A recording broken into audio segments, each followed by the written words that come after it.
The dawn of April 7, 1945, breaks over Tokyo Bay in the heart of the Japanese Empire. Across the morning sky, 91 North American P-51D Mustangs from the 15th and 21st Fighter Groups cut through the air toward their rendezvous point. Inside his cockpit, Major James B. Tapp wraps his fingers around the control stick, feeling its familiar weight beneath his palms. His 6 wing-mounted, 50-caliber M2 Browning machine guns are loaded and ready, armed with armor-piercing incendiary rounds. The early model P-51Ds carry 500 rounds for each inboard gun and 270 for the center and outboard positions, a total of 2,880 rounds of concentrated firepower waiting to be unleashed. Later versions would reduce this ammunition load to 400 rounds per inboard gun, bringing the total down to 1,180 rounds, a trade-off made to improve overall reliability and performance. Below the formations, Mount Fuji rises majestically against the crystal-clear morning sky. Its snow-capped peak cuts a distinctive silhouette that pilots recognize instantly. It serves as more than just a landmark. It's a navigation beacon that these flyers will use throughout their entire mission, a geological constant in a world turned upside down by war. The morning sun stretches shadows across the Japanese landscape below, illuminating a patchwork of rice paddies, small villages, and military installations that have never before witnessed American fighters penetrating this deep into their homeland. The mission itself is unprecedented. These single-engine fighters are escorting B-29 superfortresses deep into the Japanese interior from a base 750 miles away, a distance that military planners had considered absolutely impossible for fighters of this type just 2 years earlier. At 0700 hours, more than 100 Japanese interceptors begin converging on the American formation. Through the haze comes a sight that jolts Japanese pilots to their very core. Single-engine American fighters hang in the sky above Tokyo itself, something their commanders had repeatedly assured them was impossible. The psychological blow strikes instantly and cuts deeply. These aren't carrier-based Navy fighters with their notorious fuel limitations. These are land-based Army Air Force fighters that have somehow crossed 750 miles of open ocean to appear over the imperial capital. Defending Japan are pilots flying the Nakajima Ki-84 Hayate, the Frank as the Allies call it, Japan's fastest and most capable fighter. Alongside them fly older Ki-43 Oscars, Ki-44 Tojo interceptors, Ki-61 Tonys, Navy Zeros, and the newer N1K2J Shidenkai fighters. The Ki-84 could outclimb and outmaneuver both the P-51 and the Republic P-47 Thunderbolt at certain altitudes and speeds. What unfolds next will reveal the vast technological chasm separating two nations' approaches to aerial warfare. It will demonstrate precisely why American industrial might had produced what many pilots regarded as the perfect long-range fighter, a machine built to win at every altitude and distance. The North American P-51D Mustang arrived in the Pacific, carrying a fearsome reputation already earned over European skies. There, it had broken the Luftwaffe's defensive capabilities and made daylight bombing of Germany possible.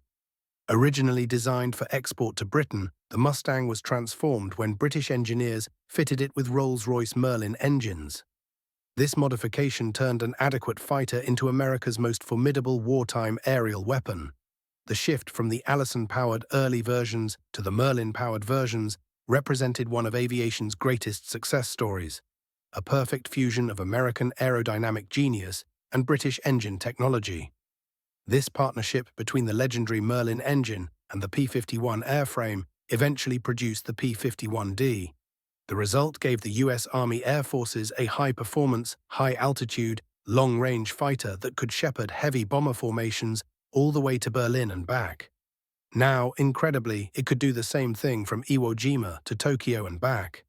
The Packard V1657 engine, a domestically manufactured version of the Rolls-Royce Merlin 66, produced 1,695 horsepower at takeoff with water injection. In emergency warpower settings, it climbed to 1,120 horsepower. This two-stage, two-speed supercharged power plant maintained peak performance at altitudes where Japanese engines gasped for oxygen. Those Japanese engines, equipped only with single-stage superchargers, couldn't compress the thin upper atmosphere sufficiently. The P-51D flew to approximately 440 miles per hour at 25,000 feet, reached an operating ceiling of nearly 42,000 feet, and bristled with 6 wing-mounted 150-inch M2 Browning machine guns. The mathematics of this firepower were devastating in their precision. 6 M2 Browning machine guns, each firing at 800 rounds per minute, meant the P-51D could deliver 4,800 rounds per minute of concentrated firepower, 80 rounds per second. Each armor-piercing incendiary round weighed 46 grams and traveled at 2,900 feet per second. This tremendous kinetic energy punched through aircraft armor, ignited fuel tanks, and destroyed engines with just a handful of well-placed impacts. By late 1944, 14 of the 15 fighter squadrons in the U.S. 8th Air Force across Europe flew Mustangs, a testament to the aircraft's complete superiority over every other available fighter. This massive production and deployment reflected American industrial capacity operating at peak efficiency. Assembly lines ran around the clock every single day. North American Aviation's factories in Inglewood, California, and Dallas, Texas, were producing P-51s at rates that seemed impossible. At peak production, a brand new Mustang rolled off the assembly line every single hour. By war's end, 15,586 P-51s of all variants would be manufactured, with the D model alone accounting for 8,156 aircraft. That single variant represented more total fighter production than Japan managed for all fighter types combined during the final 2 years of the war. The extraordinary long-range capability that enabled Mustangs to reach Tokyo represented a genuine revolution in fighter operations. It fundamentally rewrote the mathematics of aerial warfare. Equipped with dual 110-gallon drop tanks, Mustangs flew round-trip distances of 1,500 statute miles as routine business. Pilots pushed this to 1,600 miles when circumstances demanded it. This was equivalent to flying from Los Angeles to Little Rock, Arkansas, entirely over water in a single-engine aircraft with no alternate landing sites except the ocean itself. The secret to this accomplishment lay in the Merlin engine's exceptional fuel efficiency at cruise settings, consuming just 65 gallons per hour. Combined with the P-51's laminar flow wing design, which reduced drag by 35% compared to conventional airfoils, the Mustang became an endurance marvel. The laminar flow wing, developed by North American's aerodynamicists, maintained smooth airflow across a greater percentage of the wing surface. This delayed the transition to turbulent flow and dramatically cut parasitic drag. Standing in sharp contrast was the Nakajima Ki-84 Hayate, which entered operational service with the Imperial Japanese Army Air Service in June 1944. Already too late and far too few in number, this fighter represented Japan's desperate attempt to match American technological superiority with whatever resources remained to the struggling empire. The Ki-84 is generally considered the best Japanese fighter to operate in substantial numbers during the entire conflict, though substantial numbers was relative. What Japan considered mass production, America would have classified as prototype runs. The aircraft featured high speed and excellent maneuverability, armed with up to two 30mm Ho-155 cannons and two 20mm Ho-5 cannons that appeared formidable on paper. Reality told a far more complicated story. The 30mm cannons carried only 50 rounds per gun. The 20mm cannons held just 150 rounds per gun. This gave a total ammunition load of merely 400 rounds compared to the Mustang's 1,880 to 2,880 rounds. The Ki-84 looked competitive on paper, even superior in some respects. It was powered by the Nakajima HA-45 Model 18-cylinder radial engine, a complicated piece of machinery featuring fuel injection and a single-stage, two-speed supercharger. Water methanol injection helped the supercharger deliver the Ki-84's rated 2,000 horsepower at takeoff. Initial testing showed promise. Prototypes reached 387 miles per hour in level flight, with later claims suggesting speeds up to 427 miles per hour under ideal conditions with high-octane fuel and perfect engine tuning. However, the reality of late-war Japanese manufacturing told an utterly different story, one of declining quality, desperate improvisation, and systematic failure. Pilots and ground crews in the field quickly learned the hard way about the aircraft's temperamental Nakajima He-45 engine and its troublesome landing gear, which had a disturbing tendency to buckle at the worst possible moments. The He-45 engine, while theoretically powerful and advanced, suffered from chronic reliability issues that worsened as quality control collapsed entirely. The engine demanded precise tolerances that Japanese factories, constantly hammered by B-29 bombardment and starved of quality steel and aluminum, simply could no longer maintain. Many landing gear components were compromised by the poor quality heat treatment of late-war Japanese steel, often containing impurities that made proper hardening impossible.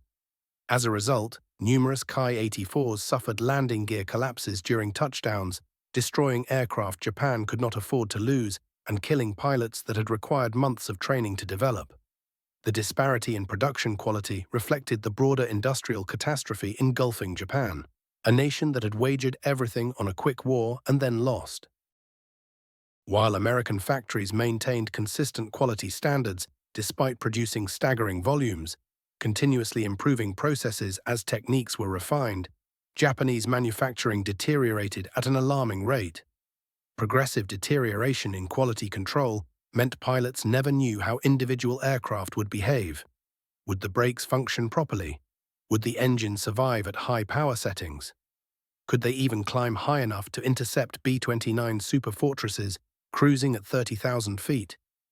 By 1945, Japan had produced only 3,014 Ki-84s total, and many sat grounded due to lacking spare parts, fuel, or qualified pilots. Of those actually operational, perhaps half could be considered truly ready for combat at any given time. The fuel situation alone exposed the strategic disaster consuming Japan, a nation that had entered the war partly to secure oil resources. While American pilots flew with 100-octane aviation gasoline shipped from Texas and California refineries, fuel specifically formulated for high-performance engines, Japanese pilots made do with whatever could be produced domestically or synthesized from coal. Late-war Japanese aviation fuel often tested at 87 octane or lower, sometimes dropping to 80 octane. This robbed engines of power and caused pre-ignition that destroyed cylinders, pistons, and valves. Some desperate units attempted to supplement their fuel supplies with pine root oil extracted from pine stumps, alcohol distilled from sweet potatoes, and even byproducts from sake production. Each attempt further degraded engine performance and reliability. Pilots reported engines that barely started, ran rough at every power setting, and frequently failed catastrophically in flight. On that first April 7th mission, the Mustangs formed up with their charges, 103 Boeing B-29 superfortresses of the 73rd Bomb Wing, each carrying tons of incendiary bombs destined for Japanese industrial targets. Captain Art Bridge of the 45th Fighter Squadron recalled the moment vividly. "It was a real spectacle," he said. "The B-29s were just finishing their assembly in a grand circle as we arrived. The sun glinted off their aluminum skin, and they looked like a school of giant silverfish swimming through the sky. The rendezvous itself represented a triumph of navigation and coordination that would have been impossible without American technological advantages. The P-51s had flown 750 miles across open ocean, navigating primarily by dead reckoning and basic radio compass. They timed their arrival to match the bomber's schedule within minutes. They had climbed gradually from sea level to 25,000 feet, their engines automatically adjusting fuel mixture as altitude increased. Their superchargers seamlessly transitioned from low to high blower, maintaining power throughout the ascent. Crossing the coast of Honshu, the P-51 pilots jettisoned their 110-gallon auxiliary wing tanks as they began spotting the first head-on attacks from a force of more than 100 Japanese interceptors, scrambling from multiple airfields around Tokyo. The silver drop tanks tumbled earthward, glinting in the morning sun. Some exploded as they struck the ground. Others bounced across rice paddies, leaving silver streaks across the agricultural landscape. The Japanese pilots, flying a mixed force of Ki-84s, Ki-43s, Ki-44s, Ki-61s, Navy fighters, Zeros, and the new N-1K2J Shiden Kai experienced their first devastating shock. These were not Navy carrier fighters with their limited range. These were land-based fighters that had somehow reached the homeland from bases everyone knew were impossibly distant. Flight Sergeant Takeo Tanimizu, flying a Ki-84 with the 56th Sentai, later recalled his absolute disbelief. "When we were scrambled, we were told enemy fighters were approaching Tokyo," he said. "We thought it must be a mistake. Perhaps they meant enemy bombers. When I saw the Mustangs with my own eyes, I thought I was dreaming. It was impossible. Our commanders had assured us that no American fighter could reach Japan from their island bases. Yet there they were, dozens of them, flying as if they owned our sky. In that moment, I knew the war was truly lost." Major James B. Tapp, who would later become an ace with 8 confirmed victories, was among the first Mustang pilots to tear into a formation of Japanese fighters. His combat report, written hours after the mission, described the engagement with clinical precision. "They came at us in the traditional 3-plane Shotai formation, but their coordination was poor. The flight leader would commit to an attack, but his wingmen often failed to follow through. They seemed hesitant, perhaps low on fuel or ammunition, or simply inexperienced. We dove through them with a 100-mile-per-hour speed advantage, fired quick bursts, and zoom climbed back to altitude before they could react." This breakdown in Japanese tactical coordination reflected a crisis in pilot training that had reached catastrophic levels. By 1945, most experienced Japanese pilots were dead, killed over the Solomons, New Guinea, the Philippines, or in the Marianas Turkey Shoot. Replacements received as little as 50 hours of flight training before being thrown into combat. American pilots, by contrast, received 600 hours of training before deploying to combat theaters. When the smoke cleared and the Mustangs returned to their Iwo Jima base, the Sunsetters of the 7th Fighter Command were credited with 26 Japanese planes destroyed, 1 probable and 5 damaged at a cost of 2 P-51s and 1 pilot. The 13-to-1 kill ratio achieved on this first mission would only improve as American pilots gained experience over Japan, while Japanese pilot quality continued its relentless decline. Within weeks, kill ratios of 20-to-1 or even 30-to-1 would become routine, reflecting not just American superiority, but Japanese desperation. The performance differential between the aircraft became starkly apparent in combat, particularly in the vertical dimension where aerial fighting was increasingly conducted. The Merlin engine's 2-stage supercharger gave the P-51D an extraordinary edge precisely where it mattered most. At the thin air altitudes above 20,000 feet, where nearly all interceptions happened.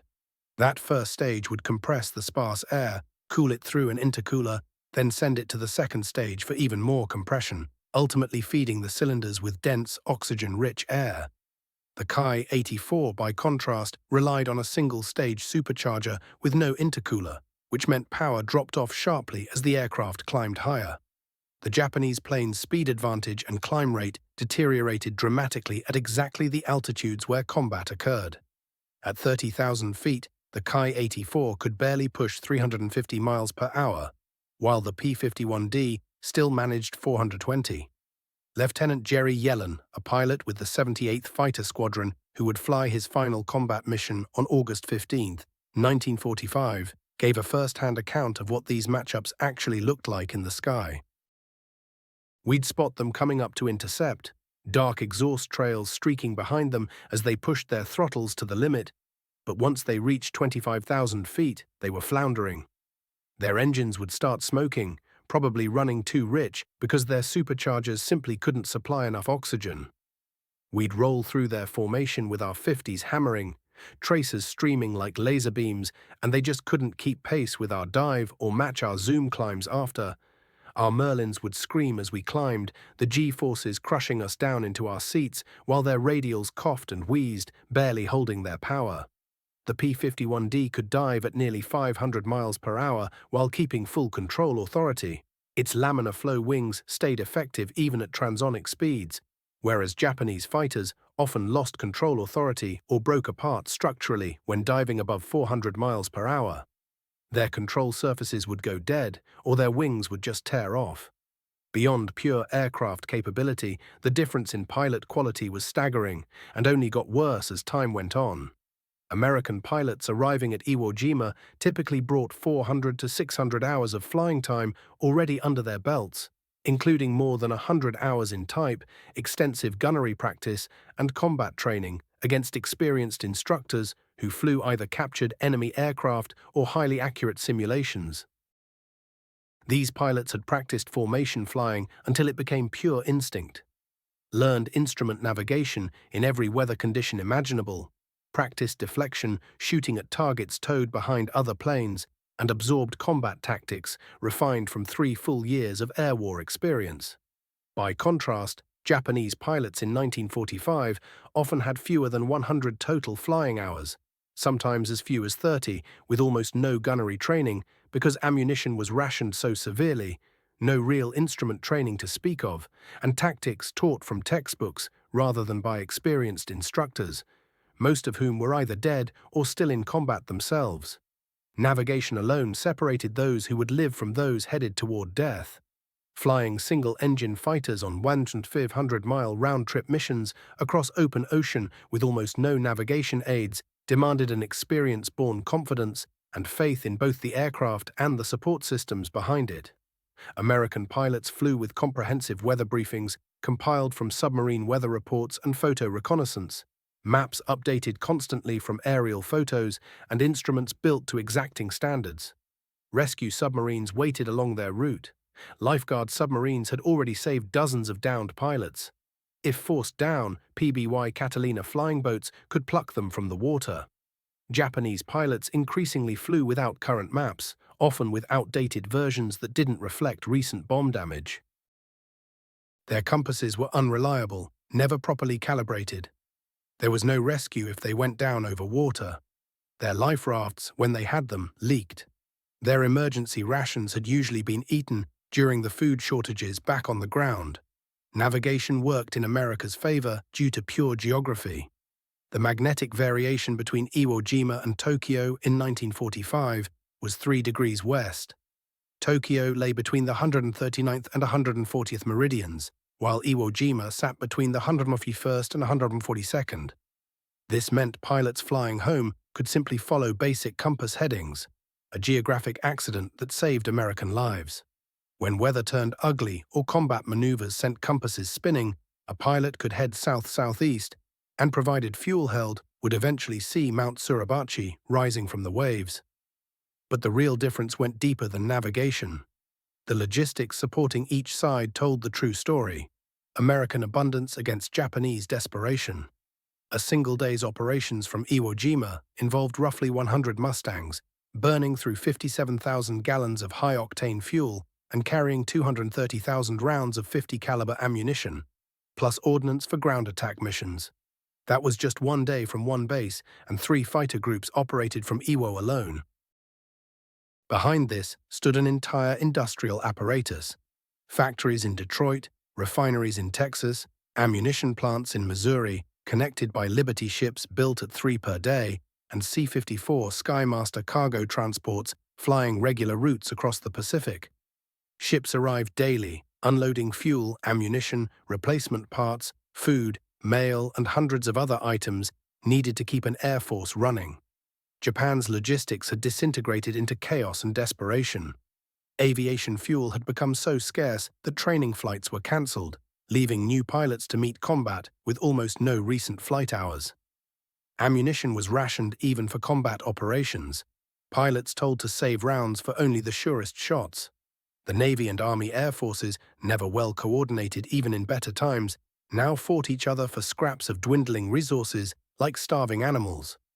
Aircraft were stripped for parts until they became nothing but aluminum skeletons. Entire fighter groups sat grounded, waiting for tires, spark plugs, or hydraulic fluid. Some units tried manufacturing their own parts in makeshift workshops, almost always with poor results. The technology gap extended far beyond the aircraft themselves. American pilots wore G-suits that kept blood flowing to their brains during high-G maneuvers, Using standardized oxygen systems that worked reliably above 30,000 feet with automatic flow control, they communicated through VHF radios with clear signals on multiple channels. Their parachutes were inspected and repacked regularly. Life rafts had working radios and fresh supplies. Survival kits contained everything from morphine to fishing kits. Japanese pilots often flew without working radios at all. Their vacuum tube radios drained batteries and rarely functioned properly anyway. They used oxygen systems that frequently failed above 20,000 feet, causing hypoxia and disorientation. Without G-suits, they couldn't match American aggressiveness in hard maneuvering without blacking out or rupturing blood vessels in their eyes. June 1, 1945, what the Mustang pilots called Black Friday, proved that even American technology had limits. About 150 Mustangs heading for Osaka flew into a violent weather system that wasn't supposed to be there. Weather forecasts had said nothing about it. 27 aircraft disappeared in minutes, 24 lost to the weather itself. Pilots became disoriented, flying through towering clouds, collided with each other, or simply ran dry on fuel searching for clear sky. The front extended from sea level to 40,000 feet with violent turbulence, icing, and zero visibility. Pilots reported St. Elmo's fire dancing across their wings, compasses spinning uselessly, artificial horizons tumbling as gyroscopes surrendered to the chaos. The impact on Japanese morale was catastrophic and irreversible.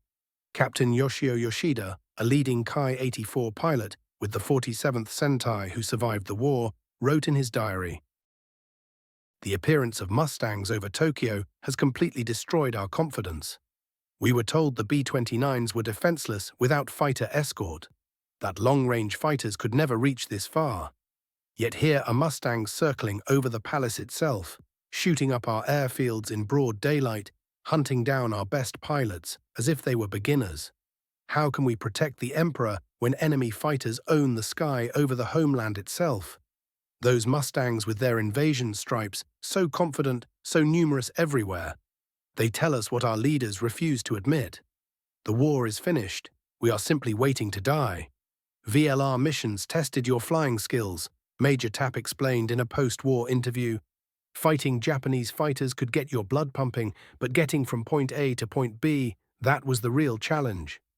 The ocean was endless, featureless, hypnotic. You'd check your compass over and over, wondering if something was wrong, if you'd somehow gotten turned around.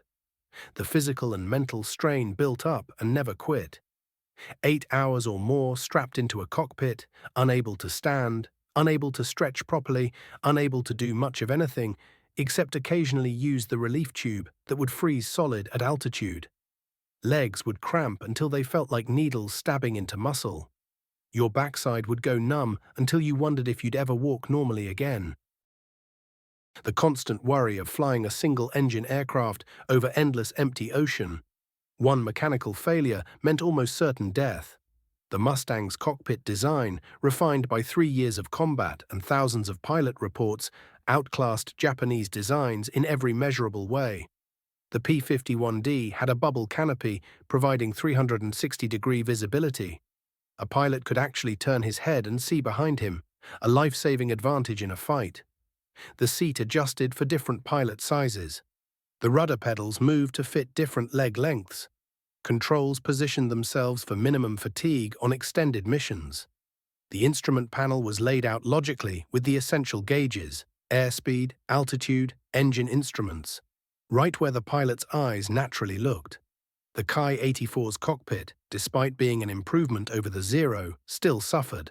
Rear visibility was poor because of structural elements and the fuel tank behind the seat. Controls were awkwardly placed, forcing pilots to remove their hands from the stick at critical moments.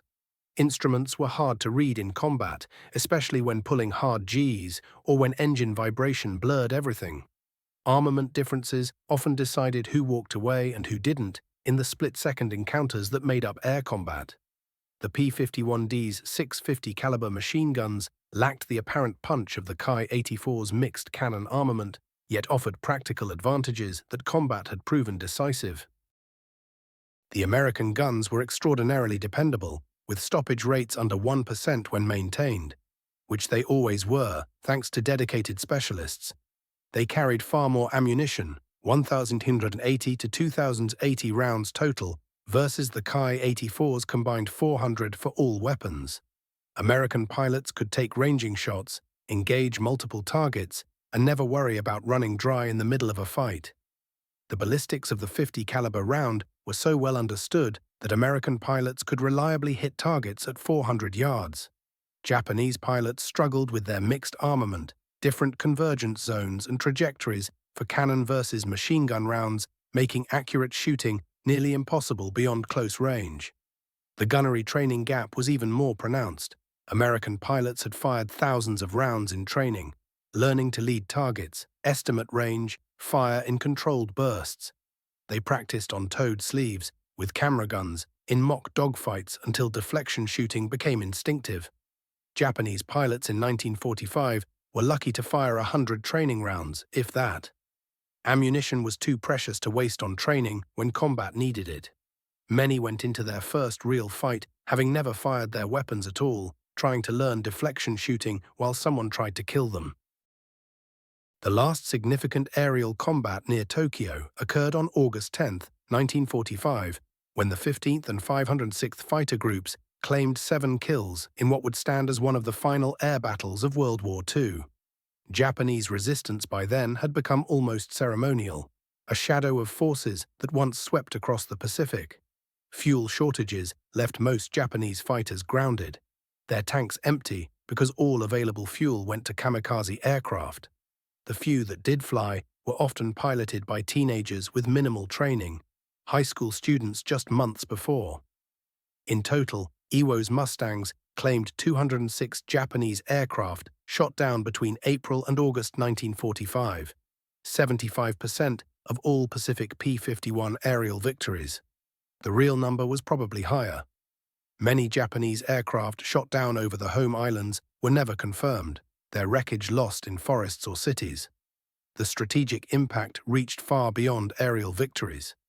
P-51s over Japan meant B-29s could bomb in daylight with better accuracy, systematically destroying Japan's industrial base. Japanese industry, already crippled by material shortages and night raid destruction, ground to a halt under precision bombing in full daylight. The psychological blow hit equally hard.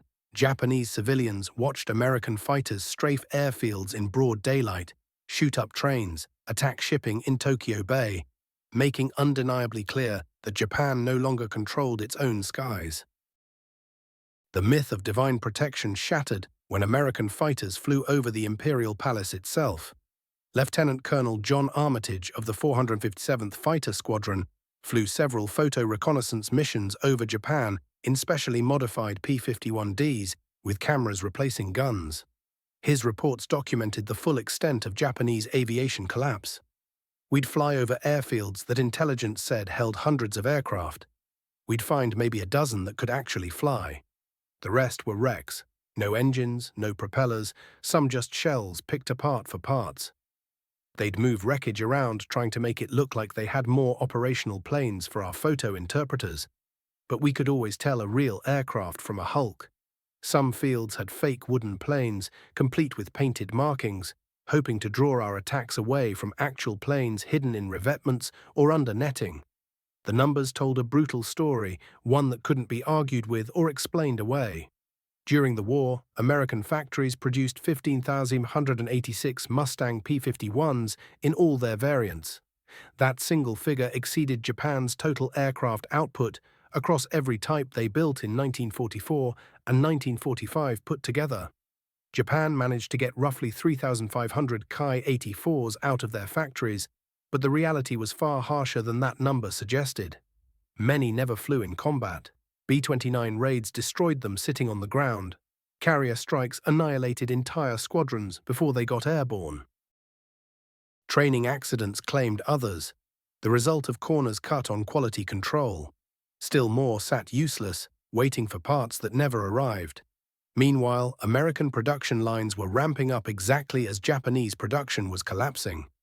North American aviation alone was churning out 20 P-51s every single day at peak output.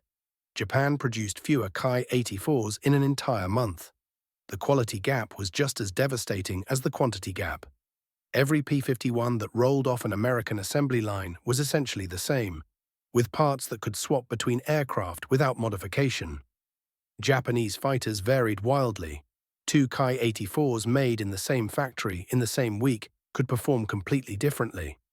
The assembly process was still too dependent on individual craftsmen, hand-fitting components, using whatever materials happened to be available. The pilot pipeline told the same story of overwhelming American advantage.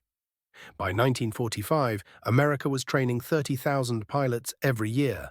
Each one logged between 200 and 300 hours before moving to advanced fighter training, then received another 100 hours of combat preparation before flying in anger. Japanese pilot training had essentially ceased functioning. New pilots were getting maybe 50 hours, often far less. Many went to operational squadrons with barely 20 hours of flight time. The arithmetic was merciless. For every Japanese pilot trained, America was training 10, and those 10 were far better prepared. The fuel situation crystallized the endgame in numbers nobody could ignore. Each P-51 mission, launching from Iwo Jima, burned roughly 600 gallons of 100-octane fuel per aircraft, with tank after tank hanging beneath the wings. When you multiplied that by 100 aircraft operating daily, you needed 60,000 gallons a day just to keep one fighter group in the air. American tankers steamed across the Pacific month after month, delivering millions of gallons to island bases. It was an endless river of fuel. Japan was attempting something almost medieval by comparison. They were trying to extract aviation fuel from pine roots, needing 200 stumps to produce a single gallon of barely usable fuel. They were converting training aircraft into flying bombs because they had no fuel for normal operations. By August 1945, Japan had less than 200,000 gallons of aviation fuel left in the home islands. Enough for perhaps one more major operation. That was it. The P-51D represented something far deeper than just superior performance statistics. It embodied an entire American philosophy of warfare. Mass production combined with strict quality control. Standardization that meant parts made in one factory worked perfectly in another. Continuous improvement based on what pilots experienced in actual combat. Every P-51D was essentially identical, with interchangeable components and completely predictable handling. A pilot could climb into any P-51D anywhere and know exactly how it would respond, exactly where every control and gauge would be located. Japanese aircraft, increasingly hand-assembled from whatever materials they could find, with substitute components becoming the norm, showed enormous performance variations. One Ki-84 might hit 400 miles per hour. Another from the same production run might struggle to exceed 350 miles per hour. The manufacturing tolerances were simply too loose. Brigadier General Ernest M. Moore, who commanded the 7th Fighter Command, captured the reality years later when he wrote, "I don't believe there is any question about the P-51 being the best prop fighter of World War II. It was our top air fighter, and hence best for escort missions and equal to the P-47 as an attacker against ground targets." This judgment reflected not just raw speed and firepower, but something more fundamental, reliability, and the ability to handle the extreme demands of extremely long-range missions. The P-51 could be refueled and rearmed in 30 minutes. It could fly twice in a single day if required. It could operate from rough coral runways that would have cracked the fuselage of more fragile aircraft. The maintenance numbers revealed another layer of American superiority. P-51Ds at Iwo Jima stayed mission-ready more than 80% of the time, even with volcanic dust getting into everything, with salt air corroding aluminum surfaces, and with maintenance crews working mostly outdoors in minimal facilities. Ground crews could swap out an engine in 4 hours using mobile cranes and standardized procedures. Battle damage that would ground a Japanese fighter for weeks could be fixed overnight using prefabricated parts flown in from the mainland. The Ki-84, even when it had fuel and ammunition, suffered serviceability rates below 40%, sometimes dropping to 20%. The complex Homar engine needed specialized tools that frequently didn't exist. Trained technicians had mostly been killed or drafted into combat units. Spare parts had to be hand-fitted one by one because manufacturing tolerances were so poor that nothing fit properly. Weather reconnaissance gave America yet another crucial advantage, one that saved countless lives. Dedicated B-29s flew hours ahead of fighter operations, photographing cloud patterns, measuring wind speeds, tracking frontal systems. These weatherbirds transmitted detailed meteorological information that allowed planners to route missions around the worst conditions. Though, as Black Friday proved, weather could still surprise even the best-prepared operations. Japanese forces had no such capability. They flew blind into weather systems that wiped out entire formations. American ability to predict and avoid bad weather reduced operational losses dramatically, while Japanese units suffered catastrophic weather casualties that often exceeded combat losses. The communication network supporting American operations was revolutionary. High-frequency radio beacons broadcast from submarines and island bases. Submarine-based rescue coordination could vector search aircraft toward downed pilots. Real-time weather updates created a safety network that gave pilots confidence to push their aircraft to the absolute limit of its range. The psychological impact of knowing that if you went down, someone would come looking for you cannot be overstated. Japanese pilots often flew with radios that didn't work and zero hope of rescue. They faced each mission with the fatalistic understanding that they probably wouldn't return. Their farewell ceremonies before takeoff were literal farewells. They expected to die. Captain Harry C. Krim Jr. of the 531st Fighter Squadron, who would become an ace over Japan with 7 confirmed victories, described the strategic reality with brutal clarity. "We owned the sky over Japan. We could go where we wanted when we wanted. The Japanese knew it, we knew it, and most importantly, Japanese civilians knew it. Every P-51 over Tokyo was proof that Japan had lost the war. We weren't fighting for air superiority anymore. We had it. We were just demonstrating it, rubbing their noses in it, showing them that resistance was futile." The very long-range missions fundamentally rewrote everything. Japan could no longer depend on distance to shield the home islands, that centuries-old protection granted by geography. The industrial heartland that had remained relatively untouched for 3 years was suddenly exposed to daily assault. American fighters appearing over Tokyo shattered the last remaining illusions about Japanese defensive capability. The myth of the divine wind was broken. Defeat wasn't just possible, it was inevitable. The human costs reflected the technological gap in precise and brutal mathematical terms. From July 1st through August 15, 1945, 85 American fighter pilots died on very long-range missions. But only a handful, perhaps 5 or 6, fell to enemy fighters in actual air combat. Most losses were operational: bad weather, engine failure, navigation mistakes, exhaustion causing pilots to make fatal errors. Japanese pilot losses in the same period numbered in the hundreds, possibly over 1,000. Entire squadrons were eliminated in frantic attempts to intercept American formations. The 47th Sentai started April with 40 operational pilots. By August, it had 3. The 244th Sentai was completely destroyed, reformed with new pilots, and destroyed again. The final dogfights over Japan showed the complete collapse of Japanese air power as any kind of organized force. On August 14, 1945, August 15th in Japan due to the international dateline, Lieutenant Jerry Yellen flew what would become the war's last combat mission. Taking off from Iwo Jima with his wingman, 19-year-old Second Lieutenant Philip Schlamberg, they attacked airfields near Nagoya. The mission had been planned before word of Japan's surrender reached the field. The recall code never arrived at their radios. Yellen and Schlamberg attacked their targets and banked into cloud cover to escape anti-aircraft fire.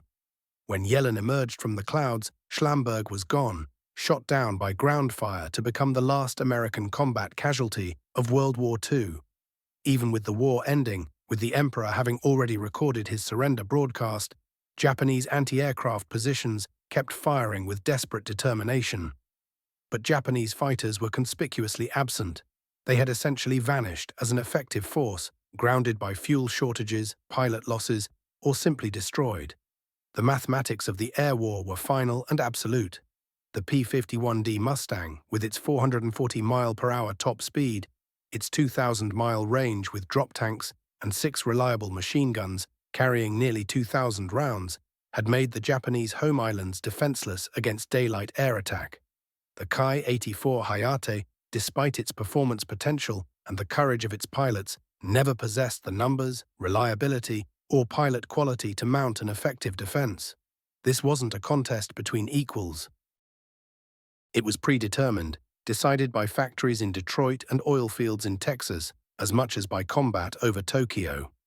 American industrial might express through the magnificent P-51 Mustang had accomplished what naval blockade and island hopping could not: the complete elimination of Japan's ability to defend its own airspace. The B-29s that dropped atomic bombs on Hiroshima and Nagasaki flew without fighter escort, not because fighters weren't available, but because they weren't needed. Japanese fighter opposition had been swept from the sky, crushed by the overwhelming superiority of American technology, training, and production. Of the 3,514 Ki-84s built, only one survives today. It sits in the Chiran Peace Museum in Kagoshima, Japan, a solitary monument to Japan's desperate attempt to match American technological superiority. Meanwhile, hundreds of P-51 Mustangs exist in museums and private collections worldwide, many still flying at air shows, their Merlin engines singing the song of American industrial triumph 7 decades after they first appeared over Tokyo. The disparity in surviving aircraft tells its own story. American aircraft were built to endure, maintained meticulously, valued as historical treasures. Japanese aircraft were built for immediate use, expected to be destroyed in combat, treated as expendable. The shock that Japanese pilots experienced when encountering P-51 Mustangs over Tokyo was more than tactical surprise. It was the stunning realization that American industrial capacity and technological advancement had made the impossible routine. Single-engine fighters flying 1,500-mile combat missions, arriving with fuel enough to fight for 2 hours, and returning safely to base. This exceeded Japanese comprehension or capability. The P-51D Mustang above Mount Fuji was more than just an aircraft. It was the embodiment of American industrial supremacy, technological innovation, and the relentless mathematics of total war. The lesson was unmistakable and cruel. Superior technology multiplied by massive production equals victory. The P-51D Mustang represented American industry at its absolute peak. 15,000-plus aircraft, produced with consistent quality, flown by well-trained pilots, supported by unlimited logistics, deployed with strategic precision.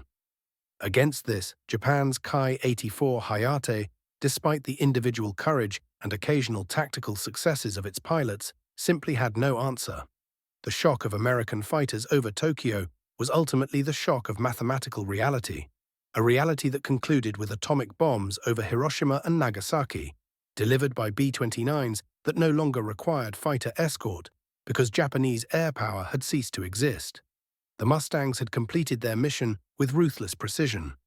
They had demonstrated that distance offered no protection, that industrial might surpassed warrior spirit, and that technological superiority, properly applied, could not be overcome.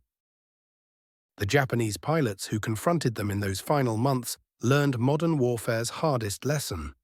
Courage alone cannot defeat the mathematics of industrial production, technological advancement, and logistical supremacy. The P-51D Mustang over Tokyo represented proof that the age of the samurai had ended, replaced by the age of assembly lines, superchargers, and long-range fighter escorts. The divine wind had been conquered by science, warrior spirit broken by industrial power, and the empire of the rising sun overshadowed by wings of aluminum and engines of steel.